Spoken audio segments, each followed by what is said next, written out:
일단 이번 문재인 정부가 대통령의 탄핵으로 시작이 됐기 때문에 사실 앞서 말씀드린 대로 시간이 없었습니다. 특히 관가에서는요, 장관 인선을 시작으로 각종 정책 수립하느라 쉴 틈 없는 시간을 보내기도 했는데요.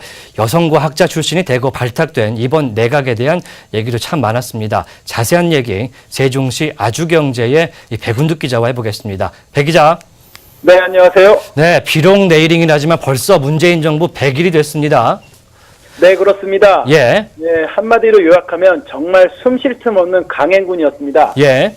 인수위도 꾸리지 않은 상황에서 정권까지 바뀌었으니 관가는 혼란이 가중되는 이중고를 맞기도 했습니다. 예.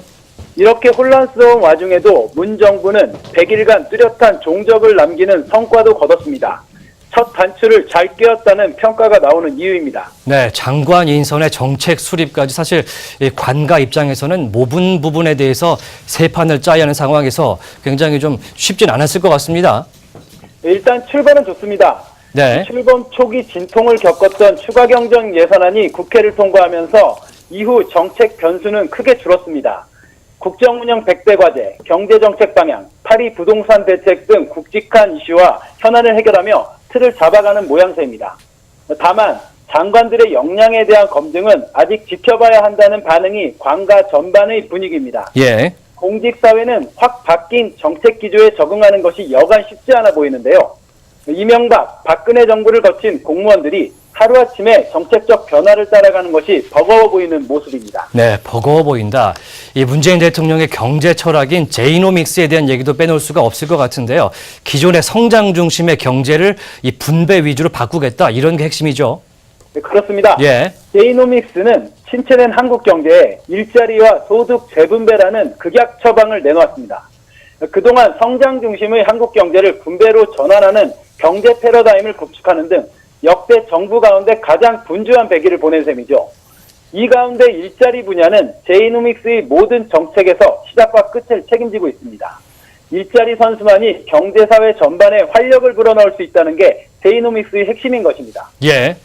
우선 가장 큰 관문이던 일자리 추경이 극적으로 통과됐기 때문에 이후 일자리 정책은 탄력을 받을 것으로 전망됩니다. 관련 지표도 조금씩 개선되는 흐름이 이어지고 있습니다. 네, 일각에서는 정부가 100일 동안 너무 많은 일을 하다 보니까 좀 속도 조절도 해야 된다, 이런 지적이 상당히 많습니다. 이 부분에 대해서는 현지에서는 어떻게 봅니까? 예를 들어 최저임금 인상, 원전 가동 중단, 강력한 부동산 대책 등은 사회적 갈등이 불거지는 분야입니다. 예. 문 정부가 너무 무리하게 강행해서는 안 된다는 얘기죠.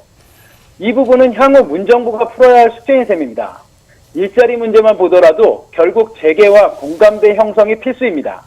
공무원 증원 등 단기 처방전으로 일자리 문제를 해결하기에는 한계가 있습니다. 일자리 행보의 속도를 조절해야 한다는 목소리가 나오는 것도 이와 같은 맥락입니다. 예. 앞서가는 정책으로는 현실적 문제를 해결할 수 없다는 겁니다. 내수 측면에서는 특히 부동산 대책이 뜨거운 감자입니다. 정부 출범 100일 안에 2차례나 대책이 나올 정도로 관심이 큽니다. 최근 발표한 부동산 대책으로 인해 시장이 침체되면 내수시장 위축을 불러올 수 있다는 우려도 나옵니다. 하지만 정부는 부동산 침체로 인한 후폭풍 해결에 대한 방안에는 함구하고 있습니다. 정부가 시장과의 갈등을 어떻게 해소할지 지켜볼 일입니다. 네, 말씀 감사합니다. 세종시에서 지금까지 백운득 기자였습니다.